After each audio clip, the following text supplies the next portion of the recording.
I tell people this, like the Fetty Wap records that I had on his first album, I charge, keep working like you don't have that publishing deal. You know what I'm saying? Because at the end of the day, you don't want to rely on anyone.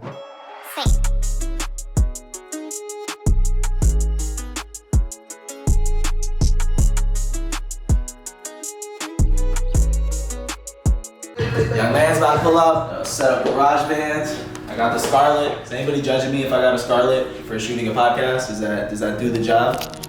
I have no complaints. I don't have much point of reference, but I think it does the job. Yes, sir. What's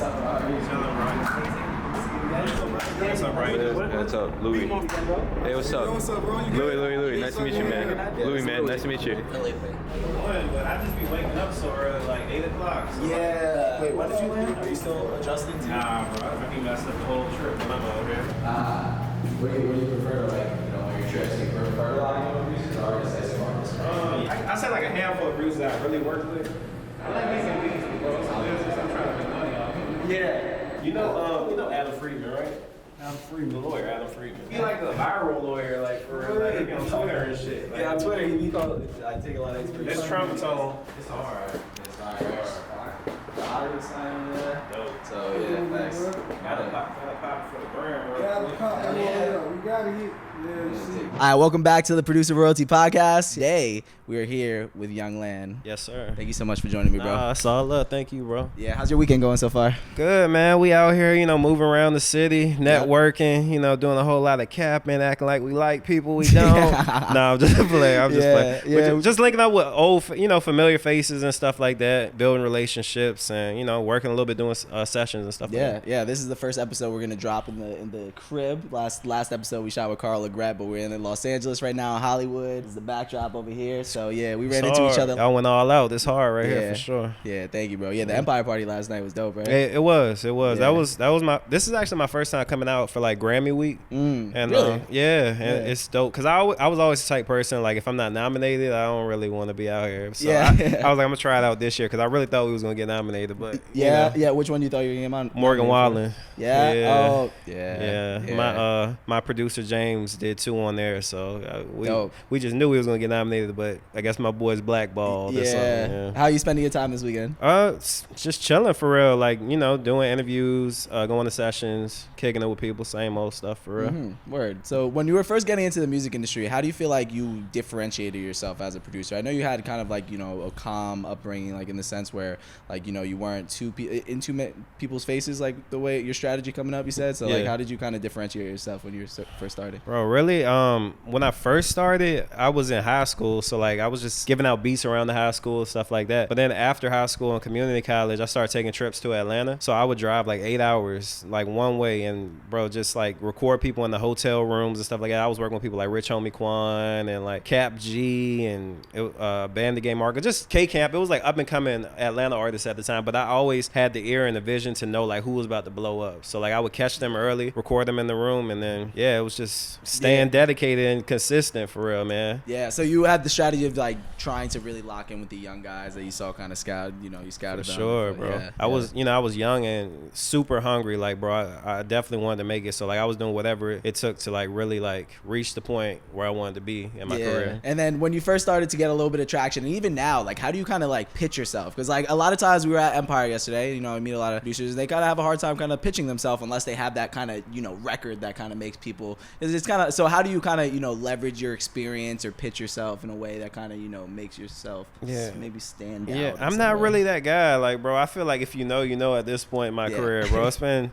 at this point. At this point, it's been a lot of records and a lot of placements and stuff. And if you're not really familiar, we can send a discography or something. But I don't really try to like pitch myself like, oh, I'm Yung Lan, I did this and that. But most people know the name or the tag by now at this point. So if you're a producer first starting, coming up, and you have like a placement, like, maybe one placement with an artist that's not really too big and it's not somebody that you could be like, produce this track. How do you kind of recommend? So when I was starting out and like I had just started working with people, I would just use like the biggest name that I have worked with, whether the song was out or not. At that time, like in 2009, it was like Roscoe Dash. So I'd be like, what's up, bro? I'm Yung Lan. I produced for Roscoe Dash. And then that would kind of open doors sometimes. Sometimes like sometimes people are like, whatever. Yeah. So you coming up, like for you, what differentiates you and why I'm really excited for this conversation, there's so much I want to touch on is that you have such a business perspective, and you really want to make sure you're protecting your assets and you're managing other producers. Like, you take the business end really seriously. And you said in another interview you attribute a lot of that to your parents, like, you know, raising you, and you learned a lot of lessons from them. Is there anything that you would say to producers that, you know, maybe don't have that parental figure that gave them that insight, that perspective, anything that, you know, you can think of? For sure. I'll say like the biggest takeaway for just in the music industry is tonight, never expect to have another hit. You know, just always treat it like this is your last one if you do get that one. You know what I'm saying? Like, reinvest your money, save your money, and just, you know, try to stay as consistent as possible with the music. But like I said, it's never guaranteed. Yeah. So you say you never know when you have another hit. So in the sense where it's like, I don't know, what do you do with that information? If, like you said, invest, I guess, but you know, like, in terms of work-wise, like, you're saying don't get comfortable in a way? Yeah, really nah, make for you're sure. Like, I mean, I believe that you should have a backup plan. You know what I'm saying? Because it's very hard to make into the music industry. It's so many producers, so many artists, writers, everything. So just make sure that even before I really blew up and had my big break with Fetty Wap in 2015, I was working a full-time job at a hotel. You know what I'm saying? Working overnight. I'm checking in rappers and stuff like that. Like, I got big records, and it's like, bro, I'm doing what I got to do to bring in the money so I can travel and network and invest in my craft, bro. So just stay consistent, like I always tell people, and just invest your money. Like, whatever, invest in stuff that you have passion in. You know what I'm saying? Like, ours is real estate, and my wife does cosmetics and different things like that. So yeah, and that sounds like great perspective for sure. So you differentiated from placements and paydays, I think, is like the terminology that you use. So what is that? Why do you make that differentiation from like a placement and getting like a payday from a from a song? Explain your question a little further. I heard you on another interview saying that, like, there's placements and then there's paydays, and you know, a lot of producers kind of, and I guess what I'm trying to get at is like, what's the difference in money that you make from, like, you know, a random placement with an artist that's coming up, and of course it's a name that's a major label, but like, you know, the payday from that versus getting like a hit? Oh yeah, for sure. I mean, when you have those up and coming artists and you get placements, a lot of times it's just the advance that you're gonna get, because the streaming numbers aren't going to be there, so you're not gonna really get a back end. So you gotta try to get what you can with the advance, or if you just genuinely like working with that artist, that advance doesn't necessarily matter. You can continue to build with that artist, and eventually, hopefully, they do blow up and you blow up together, because at the end of the day, that's a win-win situation, and y'all both can capitalize off of that. What's interesting, I heard you say before, is that you try to adjust your pricing for smaller artists and bigger artists, and like, you know, I've heard a lot of producers talk about like, oh, I don't do anything less than $5,000 for a placement. You know what I mean? So how do you feel about kind of that perspective? Nah, bro. Like, I try to work with budgets as much as possible, because at the end of the day, I know how it was coming up, bro. I didn't have 1,000 to collab with nobody, or even 500 sometimes. So it's like, you got to be considerate of people's situations, and also take in consideration that the advance doesn't always matter, bro. Like, I tell people this, like the Fetty Wap records that I had on his first album, I charged little to nothing. The back end royalties were crazy off of those records. You know what I'm saying? That album is like 3-4 times platinum, bro. So that ultimately changed my life. If I wasn't on that album, I was being money hungry and trying to jump over $1 for a dime, I wouldn't be in the situation I'm at now. You know what I'm saying? I would have missed out on a whole huge album and record deals, and you know what I'm talking, like, all How much were you charging then, and you know, to the point where it's like, how do you? I think off that album, I think I got 2,500 a beat. Yeah, I think I got 2,500. And you were the only producer, like you got? Yeah, it was like, just so me. That was the all-in. It was just me, no collab, no loops. Yeah. So I got 2,500 off those tracks, and then like I've seen 6-figure checks off just that album. Yeah. Okay. Yeah. From the advance. Yeah. So if you were a producer first getting started, what would you recommend them to ask for as an advance? It all depends. You know what I'm saying? Like, I feel like you should know your worth, but also make like smart business decisions. You know what I'm saying? Like, don't go in thinking, oh, I'm working with the biggest artist right now, so let me charge $20,000, when you could miss out on the placement because you're being money hungry. So I think you should just move within reason and know where you are as far as a producer. Like, don't go in like charging $20,000, you don't have any records. So I struggle with this myself, and like I've cleared a lot of records, so I think I have a better judgment than probably most producers. But like, it's still like, how do I know what the artist can like afford? You know what I mean? And of course, if you say a price, then if they counter that, but it's like, are you countering with something that's actually way below your budget and just trying to get you like? So for you, do you have any it's a hard thing to navigate. I always try to ask them the budget, and if it's super low and it doesn't make sense, then you just tell them it doesn't make sense. Because I've had situations where people might might say $1,000, and we're paying our lawyer that much already just to look at the agreement. It doesn't make sense. You know what I'm saying? So yeah, so you'll ask them. That's something actually I don't even know if I've really heard that where like a producer. So you'll ask them when if somebody reaches out, hey, we're trying to clear a record for X artist, major label artist. You'll be like, what's the budget? yeah, Instead what's your of proposing budget? For sure. Huh. Yeah, so they can send me their number first, and then that way I can counter. Because I Yeah. don't want to tell them something and it's way less than I could have gotten. You know what I'm saying? Yeah. So on the royalty side of things, so something that a lot of producers don't really like, it's hard to really grasp. A producer I was with last night, he produced a song that has like 500 million streams. I'm like, he never received any royalties from master royalties from it at all. He's got his publishing, never received any master royalties at all. So I'm like, bro, like you're owed like a lot of money. How much do you think you're owed? He's like, I don't know, 10, 20,000. I'm like, bro, I think you might be owed like fucking like a lot of money, 100,000, bro. So yeah, so it's sure. a lot. So like, do you have any sort of reference? And I'm still trying to figure it out myself. Do you have any reference for like if you get this amount of streams? It's tough. It's so hard, right? It's tough because if you have other producers, loop makers, how many points you got, you know what I'm saying? Like it's tough to say that for real, but Yeah. 500 million, he's definitely if definitely he made owed that it beat back. by himself, he's definitely looking at six figures Yeah, for sure. yeah. You're like, yeah, he's from Louisiana. We're like, yeah, it's move out of Louisiana money. bro. Yeah.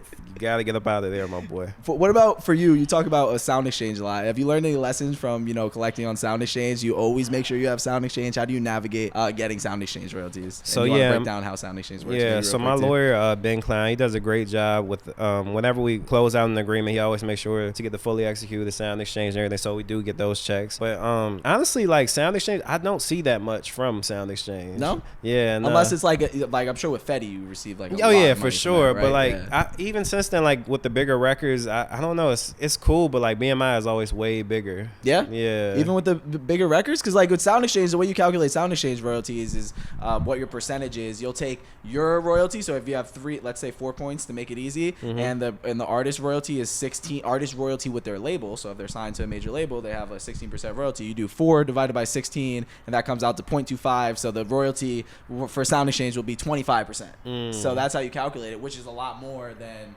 3%, or So I I, guess. so I need to have sound exchange because something's not right. I'm not getting Yeah. the proper amount, I don't think. So yeah, it's hard to tell. Yeah. For sure. You go into sound exchange, you'll actually look to make sure it's actually registered in there and everything. Yeah, for sure. Yeah. And I'm under admin and stuff as well, so they handle all that stuff. You're under admin on the master side too, though. Yeah. Yeah. Really? What's that look like for you? It's cool. I just started with them probably 6 months ago, so they handle all that stuff, but they get everything, registered and sent out and stuff like that. I'm just waiting to receive, So what's like? So I guess in a way, I do like producer royalty. I would say is catalog management company. Have you ever heard that term before? Catalog management. I probably have. Yeah. So, but the way Lamont Graves explained it to me, and I think the Mezzo agency also offers a catalog management, is like you're trying to maximize how much the producer is getting, or songwriter, or really, I guess it could be artist too, is getting from their songs. So, for instance, when I start working with a producer, they'll reach out. I brand producer royalty as a debt collector for producers, so they'll reach out to me. I'm missing this advance. I'll be like, okay, cool, but have you received? I see you got this gold song over here. Have you received master royalties from this gold song? Have you received the sound exchange royalties? I see it has 20 million on there. Yeah. So just kind of going in and making sure you're collecting everything. So is that kind of what the admin does for you? Yeah, I'm with a company called MPRS. Have you ever heard of them?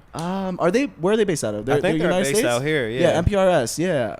Yeah, it might be in New York as well, but I know they had a Grammy party out here, so yeah, I think they're based out here. But yeah, they handle all that stuff for me as well as far as master. So they'll make sure that you're collecting all the royalties, or and on the public. Well, I guess just as far as master, which is I guess would just be sound exchange and master royalties. Yeah. So because a lot of times these labels don't even send the checks. You know what I'm saying? So like they actually hunt down the labels, any stuff that I haven't received. They go ahead and try to collect it. So what's it look like? You give them access to your accounts, and then they just go in and make sure they'll maybe have. Because what I use is a checklist. Like I have a genuine checklist that we're collecting on sound exchange, master royalties. If they're signed up to collect master royalties, they got it in advance. They got sound exchange.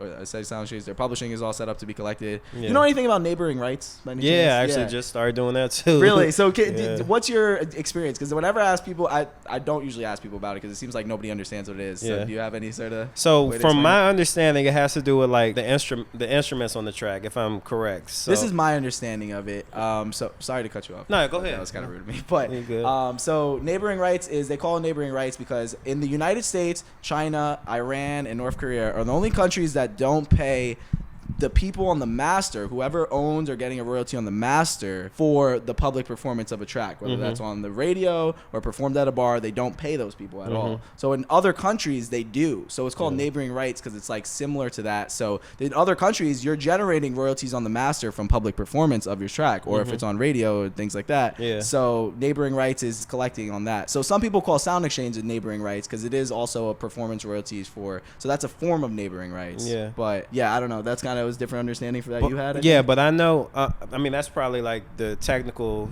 explanation for what it is. But I know when I signed up for it, basically you have to explain your contribution to the record. So whether you did keys or you did guitars on it or whatever, you do that, submit it to the label, and then you can get paid for that from the organizations. Huh. Yeah. I know there's companies that help you collect them, and like I don't know. That's why I'm asking. Like if you say you're collecting on, I don't know how they really work. But if you look up neighboring rights, I had to do a research assignment for Adam Friedman. That's kind of like what I just described is kind of what it is, but I'm sure there's other ways of understanding it too. So for sure. This shit is interesting. But I wanted to ask you about your history with publishers, like what publishers you've worked with and how you made decisions on who to work with throughout that. So in 2016, after the Fetty Wap stuff, I was my lawyer was Bob Celestin, super prestigious, successful, reputable lawyer. For sure. So I trusted his judgment. I went with Warner Chappell under Big John at the time, and I just got out that deal probably about a year and a half ago. I think I had 3 terms with them, and then I signed with Empire within the last year. I think I'm at the end of my term in May with them, so I don't know what I'm gonna do after that. I'm still kind of like, the co-pub deal for you made sense. Like you got a big advance, and that can maybe help you. It was a cool advance. It wasn't like huge because Bob suggested like not to get like a huge advance, which I thank him for that. You know what I'm saying? Because a lot of people get in so deep, they want these huge advances, and they're just stuck. Yeah, you know what I'm saying? What was the royalty? Was it like 30? They took 30% maybe, or was it 40 or it was probably 30. No, but it wasn't 40 for sure. It wasn't 40. Yeah, no? it wasn't 40. Yeah, but and then I get the reversion. I think after 10 years. How long's the reversion? 10 years? 10 years, yeah. It's not horrible. But most songs, won't really be generating much publishing in 10 years.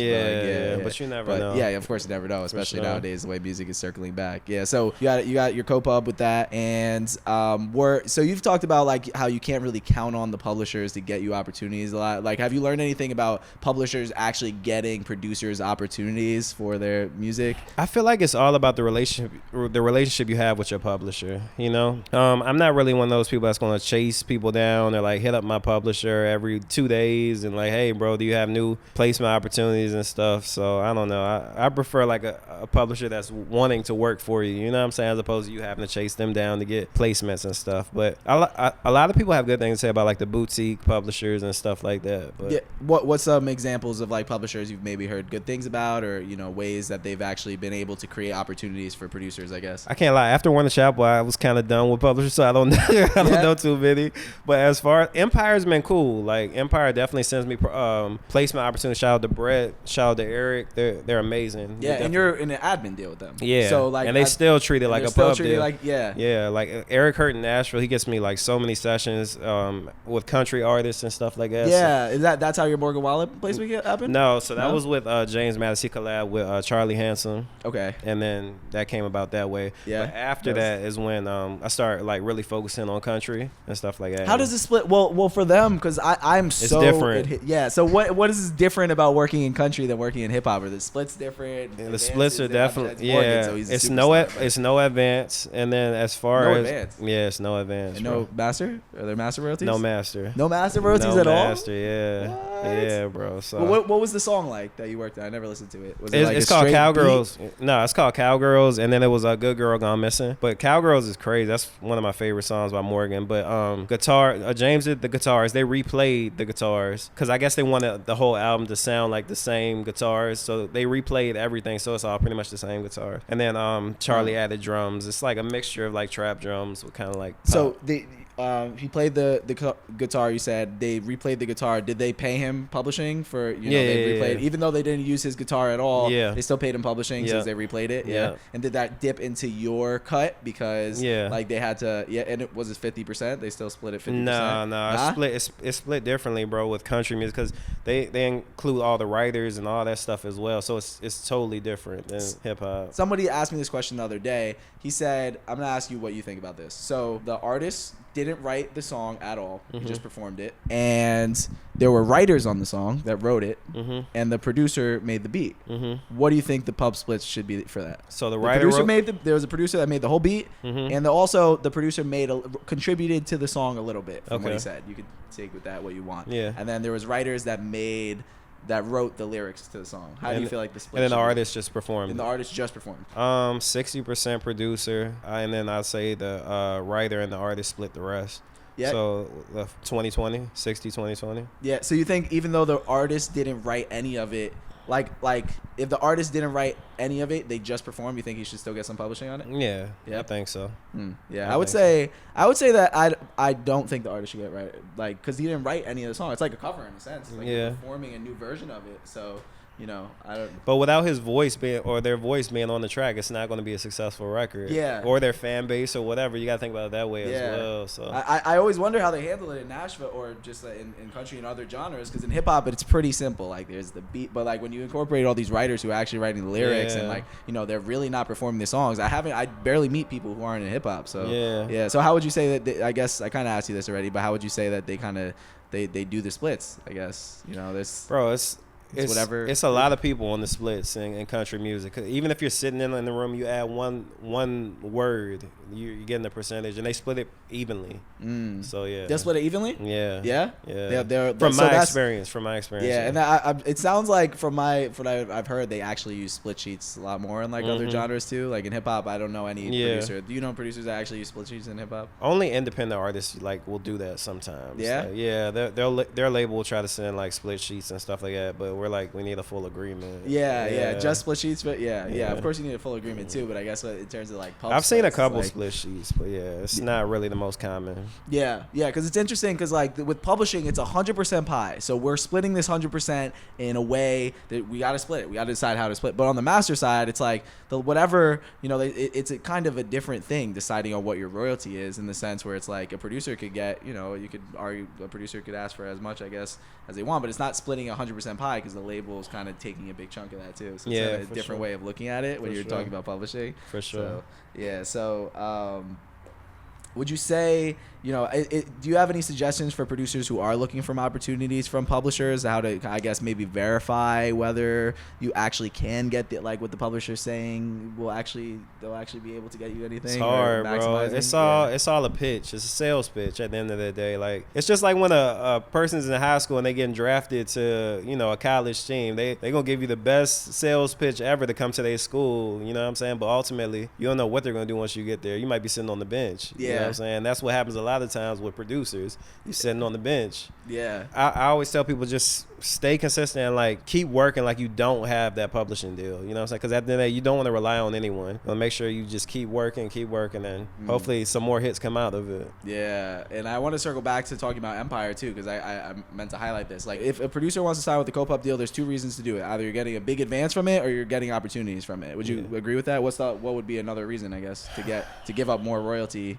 a higher royalty? The only other reason I can think is if you need like a visa. And like a lot of times that will help, because Felipe, you can speak on this, right? When you signed your publishing deal, because I wasn't really. Felipe, go ahead. Yeah, that's my guitarist and producer Felipespain. Word. You can tell your story about why you signed your publishing deal, and as far as like the visa was concerned, so that you had employment, you could Yeah, like the main thing, like if you live in another country, to be here in the U.S., sometimes you gotta get a visa to work here, and to be here, like at least, yeah. So basically, I just signed the publishing deal because I know it was gonna be like easier for me to be here, whenever I wanted to be here. So yeah, that was like a huge help for me. Yeah. And if he wouldn't have signed like that publishing deal, it wouldn't have been as easy, because it's kind of like a stamp. It's a huge cosign, you know what I'm saying? Like for you to be under Sony, and then they see that, then you can get that visa way easier. So for you, like, because if you sign an admin deal, you feel like it wouldn't be the same thing if you got an admin instead. Like, if you just got not a big advance, like if you were just, getting with BeatStars Publishing, I guess, that's kind of, it's not the same. Actually, that was my first deal, so I wanted to go like big, and I remember Lan telling me like, no, you should get maybe another one or maybe an admin deal, but I was like, nah, I want to go big. So yeah, now I understand like the game better. So yeah. So for you with managing, I don't know if you want to shout out the other boy too? Yeah. I got my boy B Monster Mark in here too, man. You did. You want to push up, Mark? Push up? Yeah, push up. Pop that shit. Yeah, why I not? got the drink. Yeah, for sure, bro. Of course. How's your trip going so far, bro? Yeah, man. So how your trip been so far, My man? trip been good, man. That's my brother. I'm always with my brother, man. You know. For sure. Atlanta, Tell him how we locked in, man, how we met, and tell them some of the stuff that you worked on, man. Man, me and Lan, hey, we been locked in for like a long time. Like that's my brother for real. Like, shit, we had a real spot. Like, we had a spot though. We had a spot together. He came from Virginia. We had a spot together though, like in Atlanta, man. Yeah. So Hey, the real story between me and Mark is I'm a real loyal person when people like are solid. You know what I'm saying? So when I first came to Atlanta, like one of the first few trips, Cash Out was really big at the time. He had the song Cashing Out. I don't know if you remember that song, probably like 2010, 11. So Mark was working with him, and Mark was like, hey, bro, just push up to the studio with me. And he didn't have to do that. I didn't really know Mark like that, but I was always a fan of their production because they were big like in the early to mid 2000s already before I was producing. So he invited me to a session with Cash Out, and, you know, I played some beats and stuff like that. But like just him doing that and being solid and not expecting anything in return just showed me like he was a genuine person. You know what I'm saying? Ever since then, we just been locked in. And then around 2016, after the Fetty Wap stuff, he's like, bro, you should move out here, bro. Like, you gotta move out here, like, so we can work, go in. So we moved in together, and then ever since then, it's just been up. We done had hit records together, and, you know, it's just been blessings, bro, for real. Mm-hmm. I mean, I'm a little older than Lan. I've been doing it for a minute, bro. Hold the mic. Oh yeah, I'm a little older than Lan, so like I've been doing it for a minute. I did a lot of hit records like Rich Homie Quan, Party, Wheezy. I had Wheezy. Yeah, I had Wheezy 5. Wheezy was me and him did Rich Homie Quan. So a lot of these new producers y'all listen to like was signed to me. Chi, they do Lil Baby.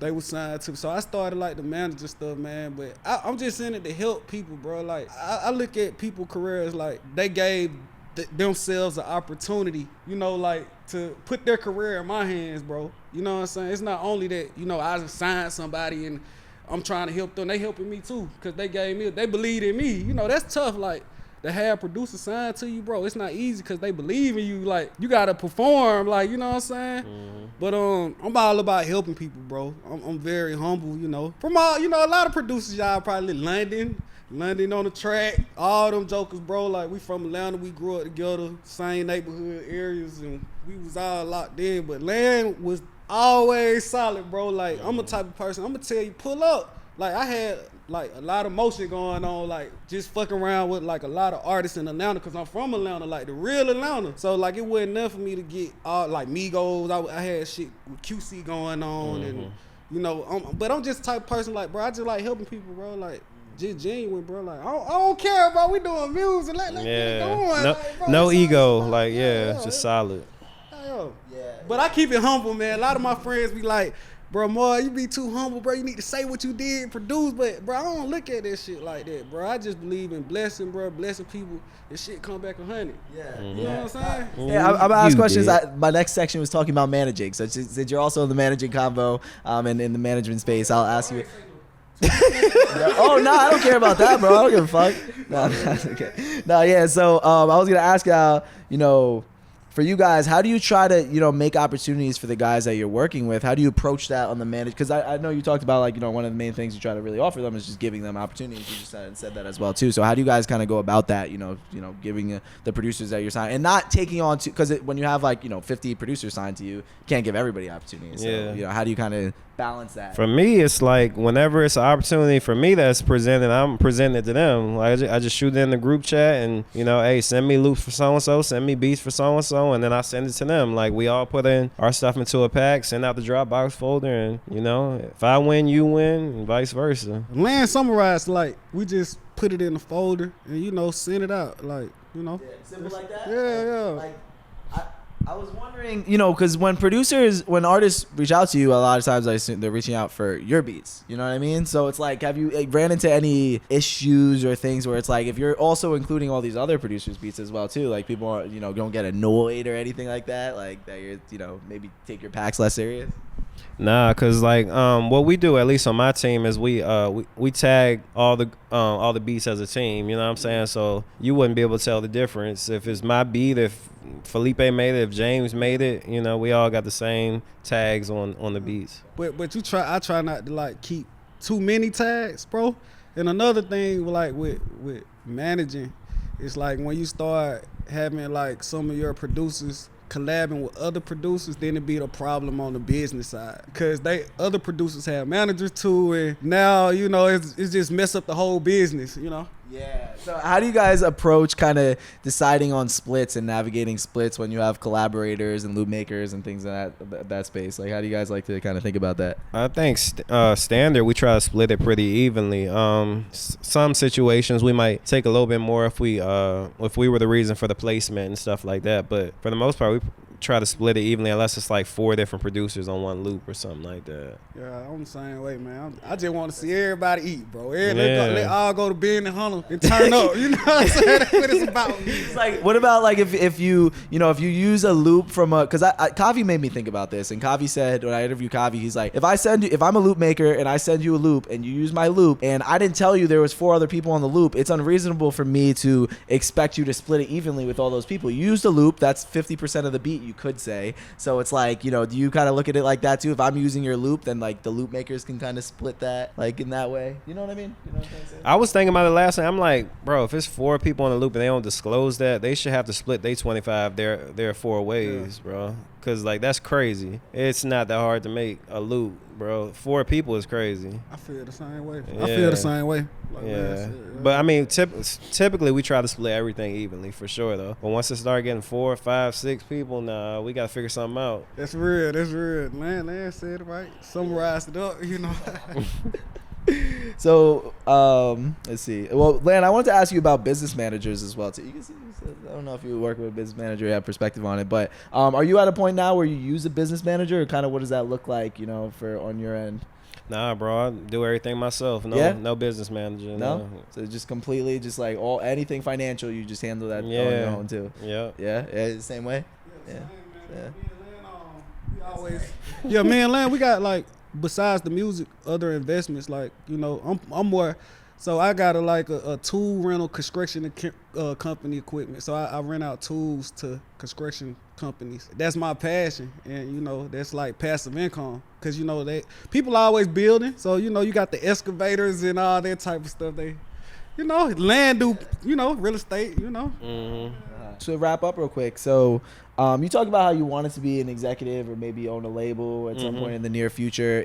Are you at a point now where you're trying to really move towards that, or I guess what's in the near future for you in the next like 2 years? I think right now my main thing is breaking the artist. I think I'm at that point in my career where it's like I've accomplished what I want to accomplish as a producer, but now the only other thing that's missing is like breaking an artist and building a sound together.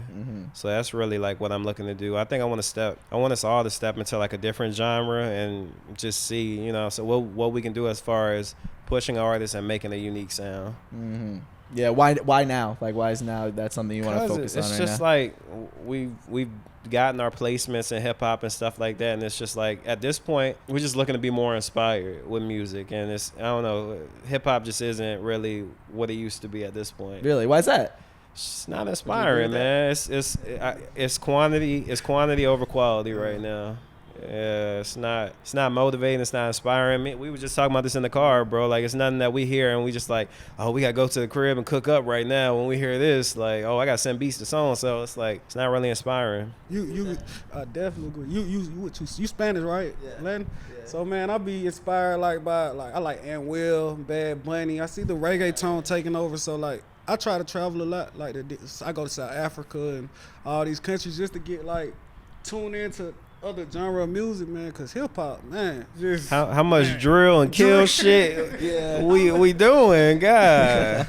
Y'all ain't having no good days, like, God. Yeah, Afro be hard for sure. This is a fire interview, bro. I really appreciate you. Thank you so much for sure. You too, bro. Thank you for joining in. Appreciate you, Felipe. My All right, God. bro. Thank you so much for this interview, bro. Any last thoughts you want to say to the audience before we Nah, I wrap up? appreciate you having me. Appreciate the dope vibes, the views, Facts. man. I hope you have a highly successful, brand and company. And, man, I'm excited to see what the future holds. Thank man. you so much, bro. I appreciate sure. you. All right, peace.